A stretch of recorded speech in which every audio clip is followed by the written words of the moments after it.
Oven ছাড়াই বানিয়ে নিলাম গ্যাসের চুলায় পারফেক্ট নরম তুলতুলে পাউন্ড কেক। আসসালামু আলাইকুম, আমি হ্যাপি কিচেন থেকে আপনাদের সবাইকে স্বাগতম। আজ শেয়ার করব পাউন্ড কেক রেসিপি গ্যাসের চুলায়। তো এর জন্য প্রথমেই আমার দুটো নর্মাল তাপমাত্রার ডিম লাগবে। ডিমগুলো ফ্রিজে থাকলে অবশ্যই 1 ঘন্টা আগে বাহির করে রাখবেন। ডিমের কুসুমগুলোকে আমি আলাদা করে নেব।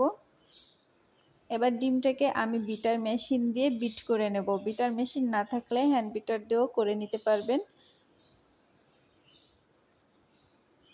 তো এটাকে ভালো করে বিট করতে করতে সুন্দর একটা ফোমি ভাব চলে আসবে। তো দেখুন আস্তে আস্তে ফোমি ভাব চলে আসছে। তো এই পর্যায়ে হয়ে গেছে। এই পর্যায়ে আমি ডিমের কুসুম দুটো অ্যাড করে দেব। কুসুম দেওয়ার পর এটাকে আবারও বিট করব। এবার আমি এখানে হাফ কাপ চিনি অ্যাড করব। তো চিনিটা এক ধাপে দেব না, এটাকে আমি 2 ধাপে দিয়ে বিট করে নেব। চিনি দেওয়ার পর ভালো করে বিট করতে হবে যাতে কোনোভাবে চিনিটা আস্ত না থাকে। এবার আমি এখানে 1/3 কাপ তেল দিয়েছি। তেলটা দেওয়ার পর সামান্য একটু বিট করে নেব। পরিমাণ মতো লবণ দিয়েছি, 5-6 ফোঁটার মতো ভ্যানিলা এসেন্স দিয়ে হালকা একটু বিট করে নেব। এবার আমি শুকনো উপকরণগুলো চেলে নেব। এখানে 1.25 কাপ ময়দা দিয়েছি, স্পঞ্জ গুঁড়া দুধ 1 টিস্পুন, বেকিং পাউডার আর 1 টিস্পুনের কম হচ্ছে কর্নফ্লাওয়ার। এবার শুকনো উপকরণগুলোকে হালকা করে মিশিয়ে নেব। এই শুকনো উপকরণগুলো এক ধাপে দেব না, অল্প অল্প দেব আর আলতোভাবে মিশিয়ে নেব।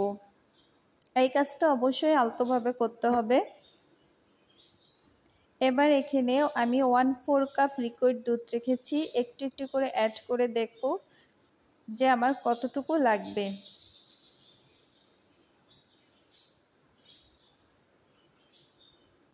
এবার আমি একটা ডাইস নিয়েছি, এই ডাইসে দিয়ে দেব। তো ব্যাটারটা দেওয়ার পর ডাইসটা একটু হালকা করে ট্যাপ করে দেব যাতে ভিতরে বাবলস থাকলে সেগুলো বেরিয়ে যায়। এবার চুলায় একটা পাত্রে 5 মিনিট ফ্রি হিট দিয়ে এটাকে কুক করেছি। তো দেখুন কাঠিটা পুরো শুকনা, মানে আমার কেক হয়ে গেছে। এবার একটু ঠান্ডা করে কেকটা বাহির করে নেব। তো দেখুন কেকটা কতটা সুন্দর হয়েছে, আমি আপনাদেরকে কেটে দেখাচ্ছি।